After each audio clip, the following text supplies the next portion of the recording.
Hello, my name is Renee, and today I wanted to share with you the Notion template I used while I was applying for grad schools. I believe this template could be helpful for you if you are also like me, the type to be overwhelmed and overstimulated with all these different aspects of the application process. This template is designed to ease some of that worries with it being a very clear and simple design. This is a template I made for free, so you can download it in the description below. Let me know if there's any problems. I'm going to walk you through the step-by-step process I would take if I were to apply to grad schools again, which would hopefully save you some time and some stress. Also, since I personally applied to music schools during my grad application process, I will have an extra page with some tables for you to fill out if you are also applying for music schools that needs the additional process of auditions and everything. And although this template is catered towards applying to grad schools, I believe you could still use it if you are applying to college for the first time.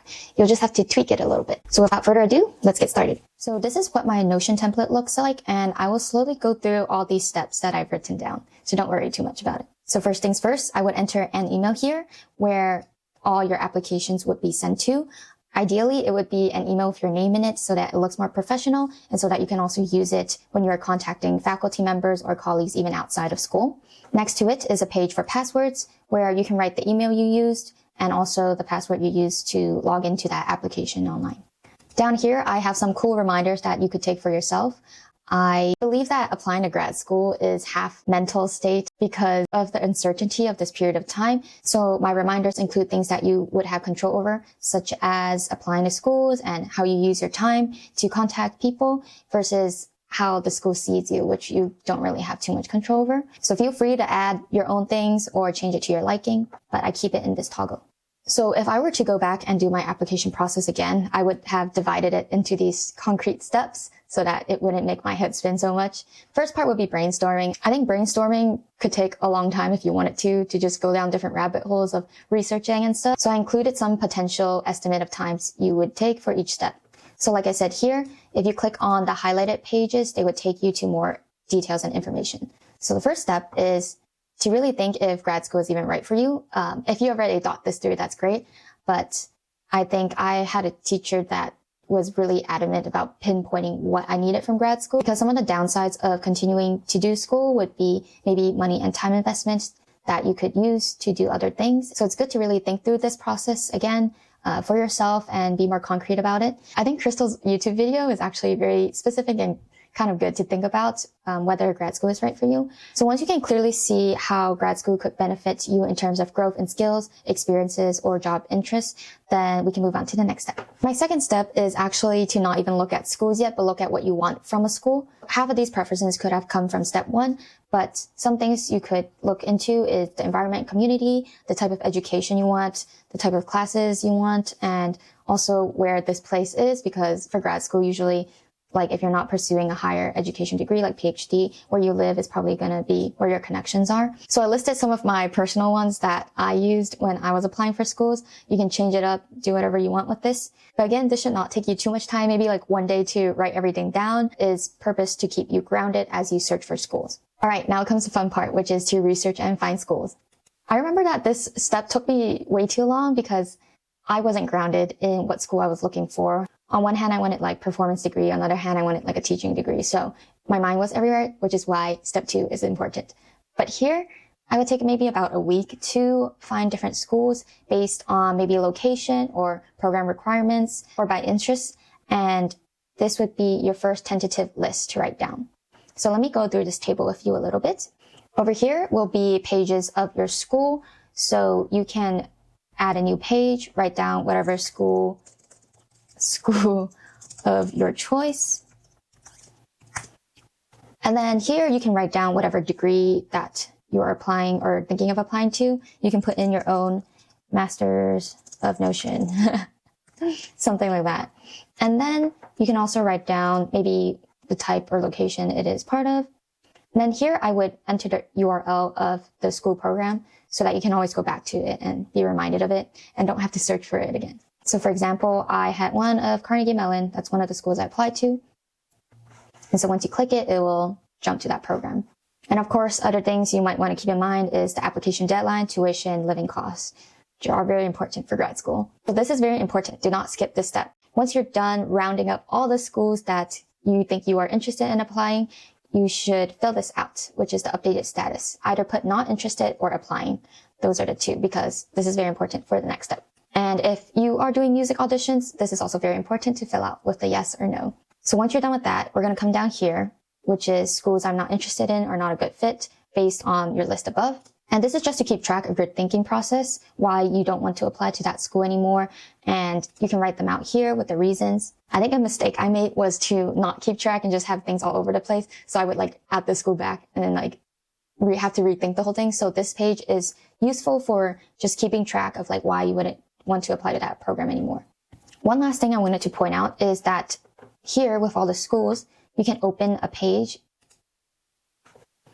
and you can write whatever other information you want in this page as well. And it'll keep track of it for you.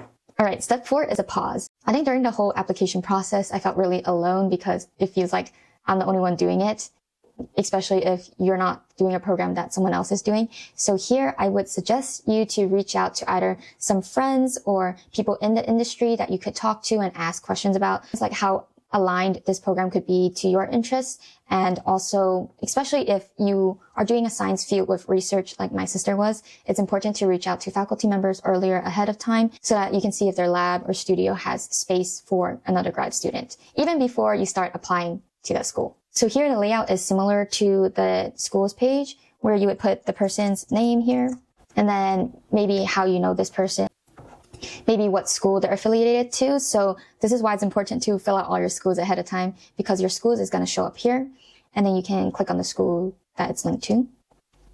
And of course, usually you would contact this person by email or phone number. So you would put that and also whatever date you last contacted them. Again, the first list of this table, you could open it up as a page and then you could have updates here. All right, this next step is the nitty-gritty part of actually doing the application process. So this is your final grad school list, the list that you are going to apply to. And you don't have to refill anything out because this table is the same as the one before, but just filtered by the ones where you are applying to or submitted. So the schools that you are not interested in will not show up here. If you scroll over to the right, there's some extra things on this table, such as your required documents that you might need, official transcript if that is needed to send in, maybe a GRE if you need to take that exam, and also the fee to apply, which could be really costly, which is why we tried to do the process of elimination first. All right, now if you are applying to music programs like I did, here is an extra page for you. If you aren't, you can skip this part, but here, especially if you're working with a teacher to discuss what repertoire you're going to need for the grad application process, I would, write down your rep here that you need. And also here, based on if you said yes or no to needing a music audition, the school will show up here. And you can change these descriptions based on what you actually need for the school. I put the things I needed when I had to apply for cello auditions. There's also things such as the pre-screening deadline, the official maybe video submission deadline, and whether you passed the pre-screening or not. So if you passed it, it will go down to the finals audition list. And then you can also fill these things out as well. So everything on the table is actually here in the settings. You go to property visibility. And actually one thing I forgot to include in this table is this one. Application login and also application requirements. So I'm going to move those here real quick for you to see. Maybe I'll move it here.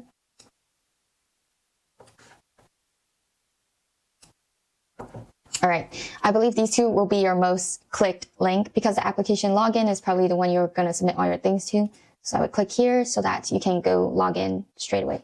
And of course, having that application requirements front and center will be really helpful when you are applying to these things. So if you have ever applied to school, you know that there's a lot of writing involved. The few things you do have to keep in mind is probably your essays, your resume, and letter of recommendations. And so here are all three things together. Over here, you're going to add a new page, link the institution you are applying for. So then in the first column, you can write down a short summary of the essay or the type of things you have to do, which would be like one essay, 800 words, something like that. And then also start thinking about who you need a letter of recommendation from, such as your boss, professor. So here is a deadline for your letter of recommendations for your recommenders to think about as well. And if you are also applying to scholarships and other things, I would keep them here as well. The next step is to ask your recommenders for letter of recommendations. So here is what I would do. So I put some little reminders for you here, of course, to ask as early as possible. If you are starting to research these things over the summer, please ask them ahead of time already. Usually though, these people are also really busy, so they'll probably push it to the deadline date, but do ask ahead of time. Next, I would give them helpful context clues, especially if you haven't seen them in a while or talked to them in a while. So for your recommenders, I pulled this from somewhere, I forgot who, but tell them these things so that they can write a more specific letter of recommendations for you. So this is what I personally did. I'm not sure if this is like the right process, but once my recommender confirmed that they could write a letter of recommendation for me, I sent them this PDF file with all these details of the school and the email they might receive the application from for them to send it in. This process is probably going to take a bit more homework than you think, so do start it early, write down the details early, send it to the person early. Make sure you do everything for them so that they have an easy job of writing it. Alright, now comes the part that everyone tries to avoid, which is the essays. So I think what schools are looking for is alignment to their program, and so your own personal journey and story is really crucial to write down and convey that to the admissions officers. So here, before even writing those essays, I would brainstorm kind of like what your future career goals are, your personal story, and things on your journey that led you to apply to the school. And of course, I recommend you writing your essays either in Google Doc or Word document.